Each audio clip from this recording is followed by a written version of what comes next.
มักอาชีพหยังอันในชีวิตจิตใจของเจ้าเนี่ยไม่ว่าเฮ็ดมักเฮ็ดอาชีพหยังสมมุติเจ้ามีทางให้เลือกเจ้าอยากเลือกเฮ็ดอาชีพใดเลี้ยงครอบครัวเจ้า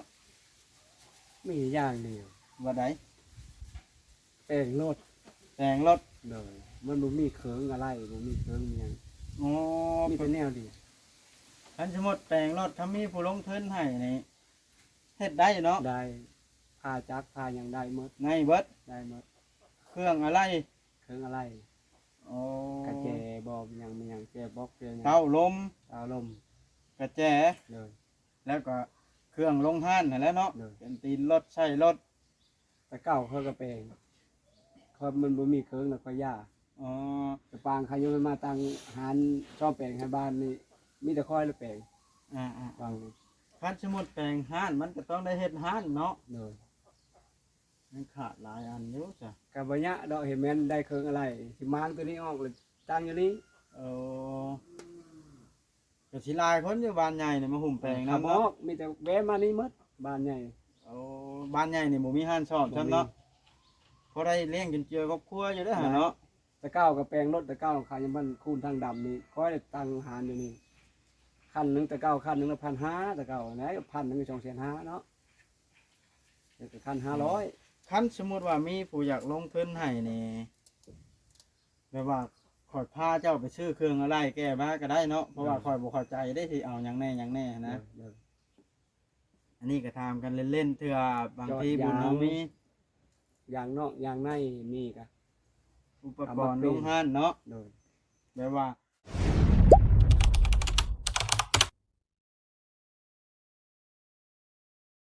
อ้าวพี่น้องเดี๋ยวเปิดภาพขึ้นมือนี่ก็มาหาไอ้ปื้อพี่น้องเลยแดดฮ้อนพี่น้องเลยอากาศยามนี่ก็ฮ้อนบ่เคยเห็นก็ได้เห็นต้องว่าจะไปแจกเครื่องกันหนาวกะมันอากาศฮ้อนพี่น้องเลยเราดีว่าบ่เผารีบปันใดเครื่องเขาก็เตรียมไว้แล้วล่ะต้องขอโทษทางไอ้สมประดิษฐ์หลายๆอันนี้ก็ได้เป็นให้มอบหมายให้ไปแจกเครื่องกันหนาวแต่ว่ายังบ่ได้ไปแจกเด้อไอ้สมประดิษฐ์เนาะถ้าได้เบิ่งคลิปนี้ก็ได้มาอันนั้นพี่น้องเลยมานี่ก็มาเป็นสะพานบุญให้ทางผู้หลักผู้ใหญ่เพิ่นพูดแล้วทางแม่ลิซ่าพี่น้องเลยและไอ้ปื้อเพิ่นก็หาก็ควัดทานแล้วเอิ้นมาก็ได้สบายดีไอ้ปื้อสบายดีโอ้ลูกชายบ่นี่อยู่กับลูกชายมื้อนี้เนาะถ้าแม่เพิ่นอยู่บ่มื้อนี้ไปตึกรุงไปคู่มือบ่เดียวนี่ หมู่บ้านนี่หมู่บ้านก่อนก็ค่อยคือเห็นไปสอนทั้งเฮือนชาติทั้งอ่อนพอไปสอนกุ้งสอนนั้นเนาะโตพี่น้องเอ้ยเลาะเบิ่งกันจักเล็กจักน้อยมาฮอดก็ฮ้อนมาผู้เดียวมานี่พี่น้องเอ้ยพอดีว่าบ่าวจ้อยเพิ่นไปเมืองชนพอแพทย์ไปหาประวอนกับบ่าวโอพื้นเพิ่นก็ได้ยามนี่เดี๋ยวมาผู้เดียวเขาจอดรถแคมทางเงียงขนาดพี่น้องเอ้ยว่าจากแอบเงียงย่านมันคว่ำอยู่นี่เพราะว่าทางมันสูงเลยจอดเงียงจักหน่อย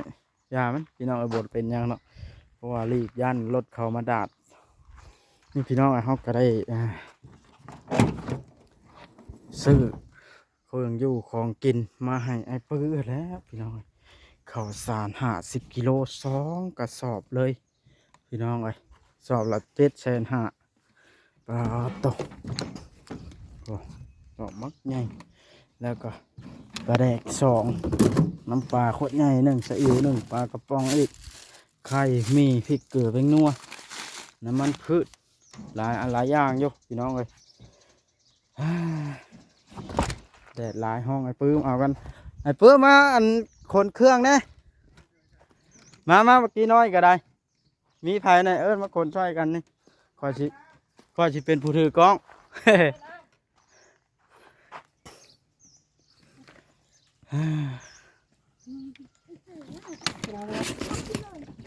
เบิ้งให้หมออยู่ล่างสิคอยสิขึ้นจ้ำให้ดอก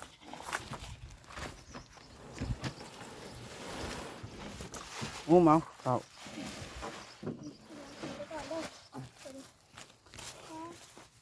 ยางไม่ขาดนี่ป้าไว้เตียงเจ้าเด้อประเดี๋ยวไปเล่นจอกมันใช้ตัวหนึ่งมาพริกพร้อมเนี่ยเอ้าน้ำมันพืชพร้อมไอ้พร้อมนี่น้องมาปล่อยถือตัวนี้ไปรถเจ้าน่ะปล่อยถือดังเฮียเราถือเอาด้วยข่าวจะสอบนะตัวพี่น้องเลยปื้อเพิ่นถือเข้าเอามาพี่กี้มาเตียงพี่ก่อนเตียงน้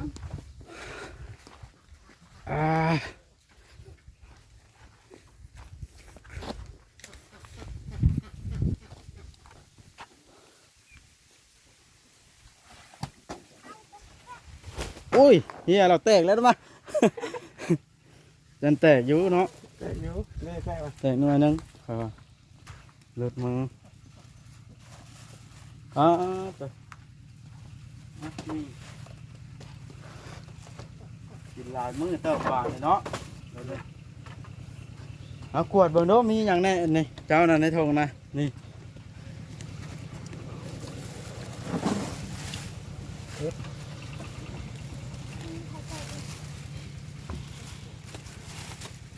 แรกสองเนาะ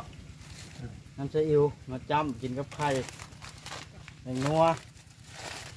เกลือ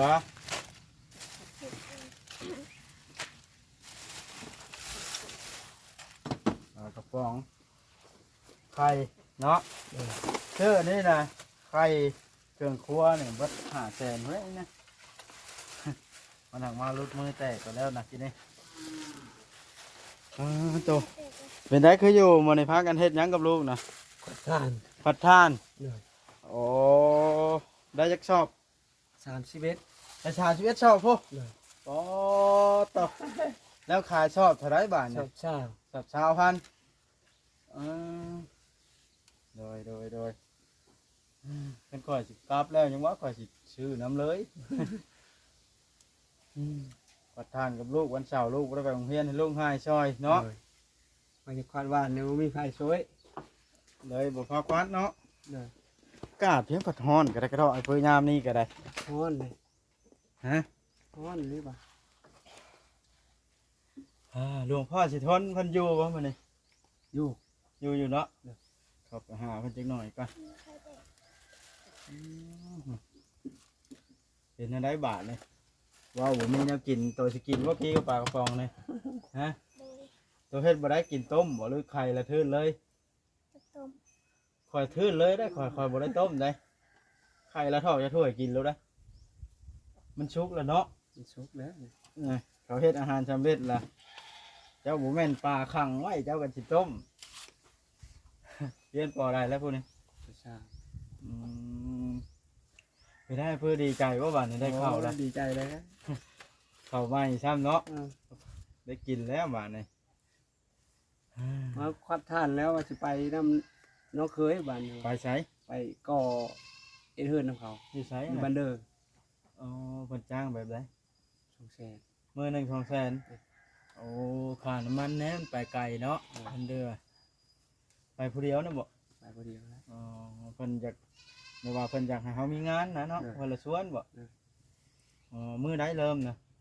ว่ามืออื่นผมมืออื่น คือเข้าตัวอีกแล้ว มาโต๊ะเชโน่เขาก็ให้ไปนะเขาบอกไปมันไก่ อืมโดยดีแล้วมีงานเห็ดน้อยเพื่อมือละ200,000งานหนักได้หาเนาะ นั่นนะแล้ว ไปก็เนาะ แล้วก็ นั่นก็เฮ็ดครูอันแล้วล่ะ ให้ครบ ได้ไปเลย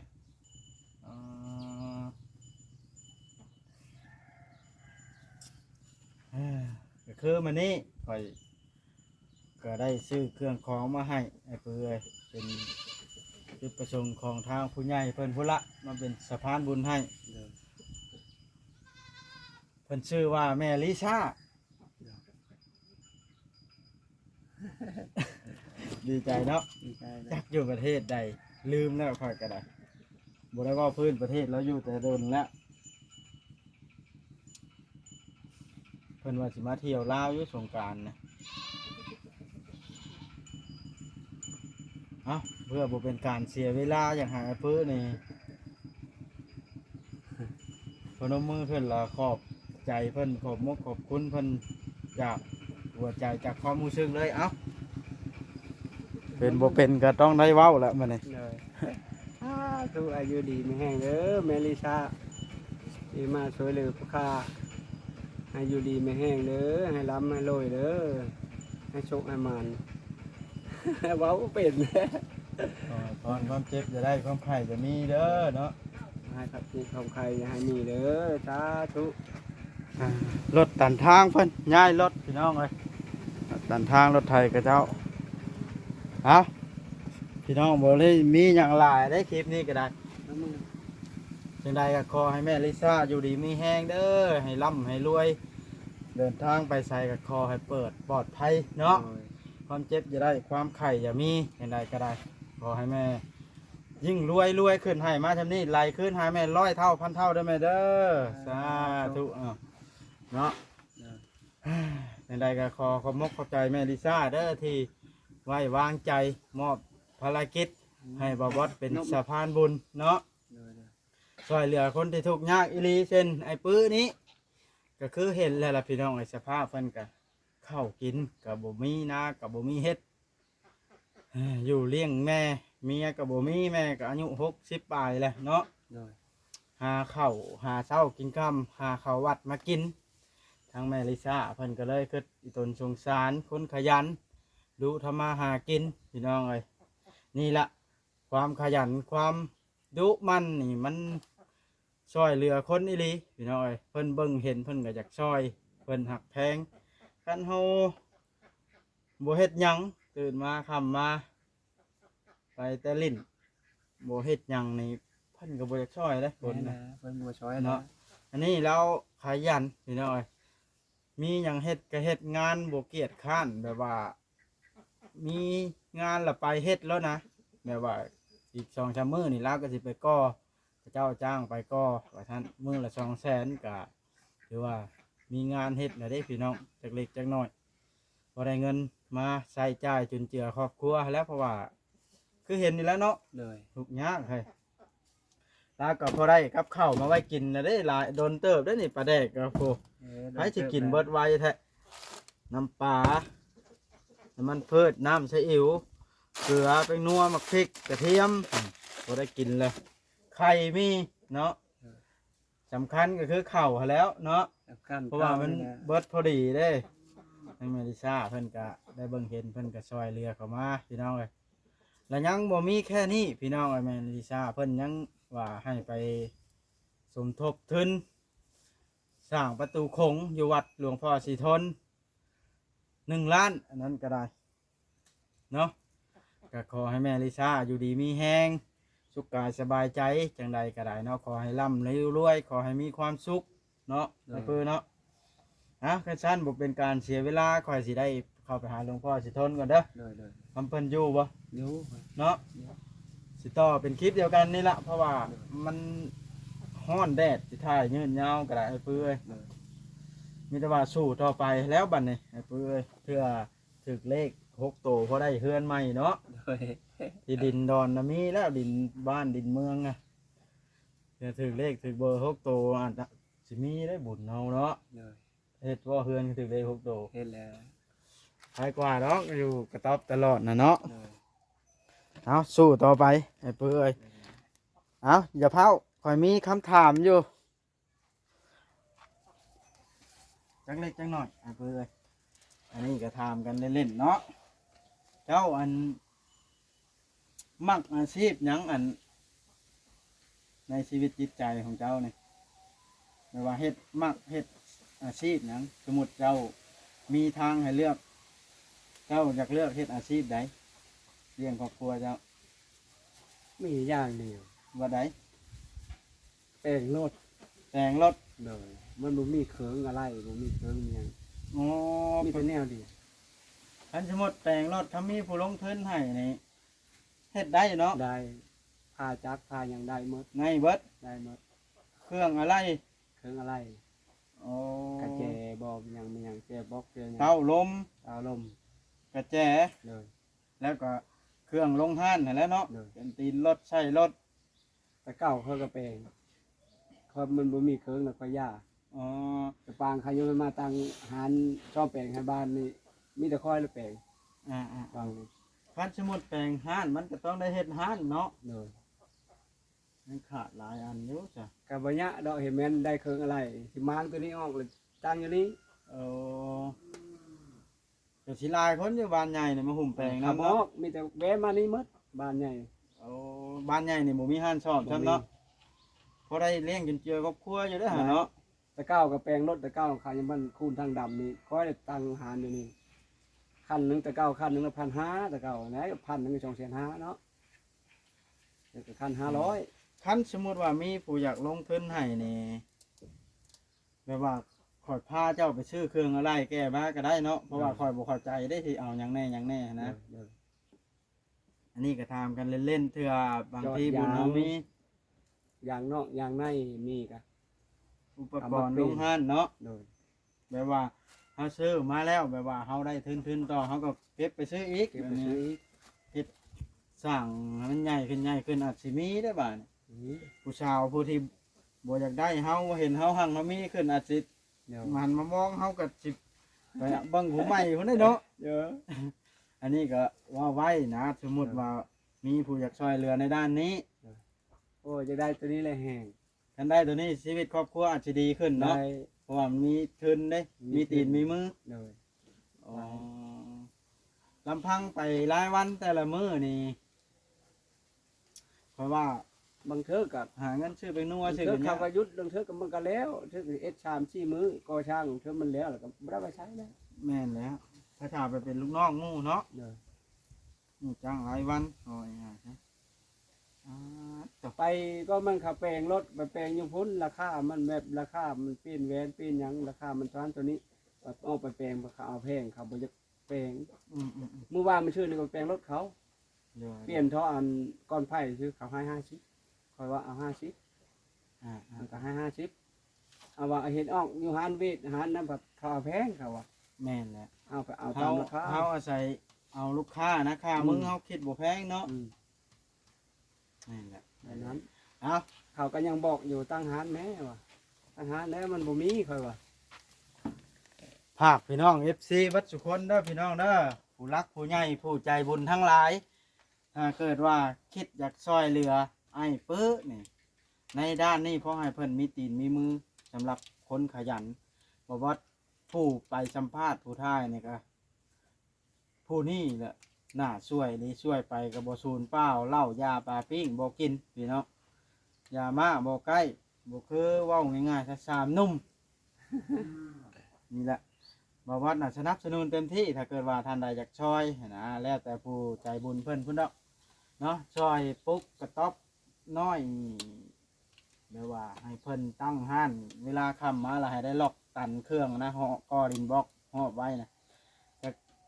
บกกว้างดอกจัก4 เมตร5 เมตรนี่ก็ได้ก่อหอบนะพี่น้องเวลาเราปิดห้านเราจะได้ล็อกไว้เพื่อมันบ่เสียเพื่อกันขโมยนะแล้วก็ลงทุนซื้อกระแจแล้วก็ซื้อตีนรถใส่รถมาให้ลาวเล็กๆน้อยๆนั่นแหละพี่น้องให้ลาวลงทุนเปิดห้านบัดนี้ลาวก็สิมีอาชีพเลี้ยงแม่ลาวแล้วก็ลูกลาวนะผู้น้อยนี้เมียลาวก็บ่มีเด้อพี่น้องเมียลาวตายไปแล้วแล้วก็แม่ลาวก็60ปลาย67แล้วบ่ เลย 67 ปีแล้วเว้ามือนะพี่น้องเราเลี้ยงแม่นาก็บ่มีเฮ็ดกินเลยหาเงินมาซื้อข้าวโลข้าวปองมากินแต่ละมื้อไปเป็นชังกะลีตามหลวงพ่อสิทนเพิ่นไปนะพอได้กินข้าวแต่ละมื้อนะพี่น้องแม่ลิซ่าก็เลยเห็นดูสงสารก็เลยซอยพี่น้องเลยบ่วัดก็ดีใจที่ได้ซอยคนขยันพี่น้องไอ้บ่แม่นหยังหรอกเพราะว่าเฮาเห็นผู้ได้รับได้กินอีหลีแหละก็เฮาถึงสิบ่แม่นทุนเฮาก็จ้ะเพราะว่าเฮาออกเครื่องออกแห้งแล้วก็อิ่มมุกอิ่มใจที่ได้ช่วยเหลือคนแต่ว่าพอได้ให้แม่ลิซ่าเพิ่นก็ได้บุญเนาะเพิ่นออกทุนเนาะเพิ่นช่วยเฮาก็ได้ถ้าเกิดว่ามี FC ท่านใดสนใจอยากให้บ่าวบอสนี่เป็นสะพานบุญไปทางใดก็บ่าวบอสน่ะไปได้คู่มือนี่แก้ได้เพราะว่าบ่าวบอสน่ะมีรถแล้วแต่เก่าบ่าวบอสน่ะมีรถแต่รถจักรมันละไปยากมายากซื้อเครื่องของหลายหั้นนะเนาะ เลย คลิปนี้ว่าสิลงหาหลวงพ่อสิทนกะ สิได้จบคลิปแล้วเนาะ เลย เอาเป็นคลิปต่อไปดีกว่าไปหาหลวงพ่อสิทนเนาะ ได้ ไปเบิ่งว่าบางเทื่อมีผู้อยากซอยสร้างประตูโค้งอันนั้นก็ได้ เลย ไปโปรโมทให้เพิ่นแน่อันนั้นก็บ่ได้ตกเฮียเสียหายไปใส่ผางมา100เหรียญสมมุติให้เอาเป็นใบ100เหรียญเฮาก็เอาใบเป็น100มาให้หลวงพ่อได้เฮาบ่ได้คิดค่าน้ำเมือกน้ำมันอีหยังพี่น้องเอ้ยเฮาอยากซอยหลวงพ่อสิทนให้สร้างประตูโค้งให้ได้เนาะ เลย ซอยเรือกันพี่น้องเอ้ยโอเคไอ้เปื่อยเว้าหลายมันยืดยาวเนาะ เลย ได้จบคลิปลงซะก่อนใจก็อยากได้ให้เจ้าแล้วไอ้เปื่อยพอได้มีตีนมือเลี้ยงลูกเลี้ยงเต้าให้ใหญ่ให้สูงเนาะ ได้ก็ชุดกระแจชุดนั้นโอ้มันก็ได้แล้ว สดกระแจแบบว่าเจ้าสิฮู้จักอยู่ดอกเนาะ จักมื้อ คันสมมุติว่ามีผู้อยากลงทุนให้ข่อยมาซ่อนมาเอารถมารับเจ้าไปซื้อเลยอยู่หานผู้เจ้าเลือกเองว่าเอาหยังแน่หั่นนะเนาะมันละฮู้จักแบบนะสมมุติตั้งห้านแล้วนะ เลย ก็ห้านเรียบร้อยนะเอาโอเคสินะเว้าลายมันยาวข่อยเว้านี่เนาะอยู่ดีมีแห้งเอาให้พรแมลิซาอีกครั้งหนึงนะ อยู่ดีไม่แห้งเด้อแม่นิชาเด้อมาช่วยลูกช่วยหลานข้านี่แล้วมันทุกข์มันยะนี่แหละให้หน้าตะกร้ากับบ่มี ก็พอได้ละเด้เนาะ ให้ร่ำให้รวยเด้อแม่เด้อดีไม่แห้งสาธุ โอเคโอเคใส่ข่อยไปก่อนหลวงพ่อสิทนกันบาทนี่สุดท้ายนี่ก็ฝากกดไลค์กดแชร์ให้หน่อยเด้อพี่น้องเบิ่งคลิปเบิ่งโฆษณาอะไรก็เป็นกำลังใจให้บ่าววัดซาแนลนี่พี่น้องเลยเนาะเด็กจอดรถอยู่หันตันทางรถไทยเขาก็เลยไปย้ำให้เพิ่นเนาะโอเคพี่น้องเลย